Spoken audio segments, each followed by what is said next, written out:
Mobile Legends မှာကျဲလို့ဖျက်ရှားခံရတဲ့ spell များအကြောင်းကျွန်တော်တို့ Mobile Legends မှာဆိုလို့ရှိရင် spell စုစုပေါင်း12ခုရှိပါတယ်အဲ့ဒီ spell 12ခုအပြင်မှာကိုယ့်ရဲ့ကျဲလို့ဖျက်ရှားခံရတဲ့ spell အကြောင်းဒီနေ့ဗီဒီယိုလေးမှာပြပြပေးတော့မှာဖြစ်ပါတယ်ပထမဆုံးတစ်ခုကတော့ interference ဆိုတဲ့ spell ဖြစ်ပါတယ်ဒီ spell ကတော့တာဝါရီကို9စက္ကန့်ကြာဆိုင်းနဲ့ပြီးလို့ရပြီးတော့တာဝါရီကိုမြန်မာလူကြီးဝင်တီးလို့ရတာမို့လို့တော်တော်လေး overpower ဖြစ်တယ်လို့ပြောလို့ရပါတယ်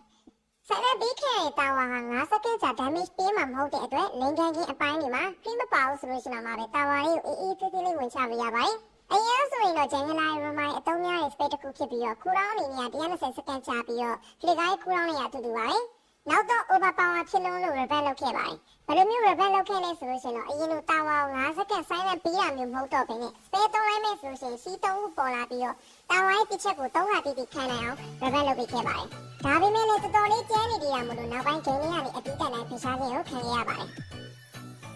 ဒုတိယ spell ကတော့ scout လို့ခေါ်ပါတယ်။နာမည်အတိုင်းပဲ enemy ရဲ့ vision ကိုရှာလို့ရတဲ့ spell တစ်ခုဖြစ်ပါတယ်။ spell သုံးလိုက်မယ်ဆိုလို့ရှိရင်တော့ Harper လို့ခေါ်တဲ့အကောင်လေးထွက်လာမှဖြစ်ပြီးတော့အနားမှာရှိတဲ့ enemy နောက်ကိုလိုက်မှဖြစ်ပါတယ်။ခြုံထဲမှာပုံနေလို့လည်းမရပါဘူး။ဘယ်နေရာဖြစ်ဖြစ်ကိုလိုက်တာပါ။ spell အထိခံရတဲ့ enemy က movement speed 80%ရာခိုင်နှုန်းအရှော့ခံရမှာဖြစ်ပြီးတော့ physical နဲ့ magical power ကိုလည်း50%ရာခိုင်နှုန်း3စက္ကန့်ကြာရှော့ခံရမှာဖြစ်လို့တော်တော်လေးကျန်းတယ်လို့ပြောလို့ရပါတယ်။ခြုံရတဲ့ပူစီခိုင်းနေတဲ့သူတွေတော့ဒီ spell ကအိမ်မက်ဆိုပါပဲ။ပြန်လုံးတဲ့တစ်ခုကတော့ဒီ spell က official server ကိုရောက်မလာဘဲနဲ့ test server မှာလည်းဖျက်ရှားခြင်းကိုခံရပါတယ်။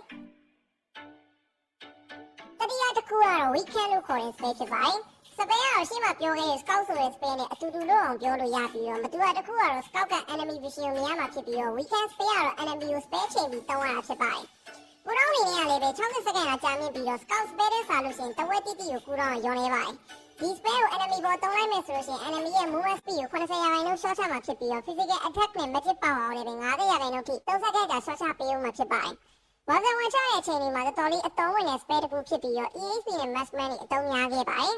။လေးခုမြောက် spell ကတော့ arcane circle လို့ခေါ်တဲ့ spell ဖြစ်ပါတယ်။ဒီ spell ကတော့ mage တွေအတွက်ထုတ်လုပ်ထားတာဖြစ်ပြီးတော့တုံးလိုက်မယ်ဆိုလို့ရှိရင်အကွင်းတစ်ခုပေါ်လာပြီးအဲ့အကွင်းလေးကနေ damage ပေးမယ်ဆိုလို့ရှိရင်တော့30%ရာခိုင်နှုန်း magic power ကိုတိုးပေးမှာဖြစ်တဲ့အတွက် mage hero တွေအတွက်ကတော်တော်လေးမိုက်တဲ့ spell လို့ပြောလို့ရပါတယ်။ဦးလောင်းအနေနဲ့ကတော့100စက္ကန့်ကြာမြင့်မှာဖြစ်ပြီးတော့နောက်ပိုင်းအရင် broken ဖြစ်လို့မွန်းတော့ကနေဖျက်ရှားခြင်းကိုခံခဲ့ရပါတယ်။